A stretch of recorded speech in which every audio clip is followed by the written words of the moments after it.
আশহাদু আল্লা ইলাহা ইল্লাল্লাহ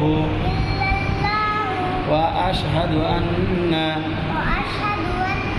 মুহাম্মাদান আবদুহু ওয়া রাসূলুহু কালিমাতুশ শাহাদাতির অর্থ কালিমাতুশ শাহাদাতির অর্থ আমি সাক্ষ্য দিতেছি যে আল্লাহু তাআলা ব্যতীত ইবাদতের উপযুক্ত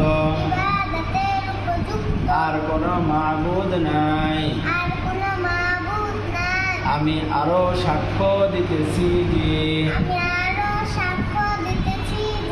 হযরত মুহাম্মদ মুস্তাফা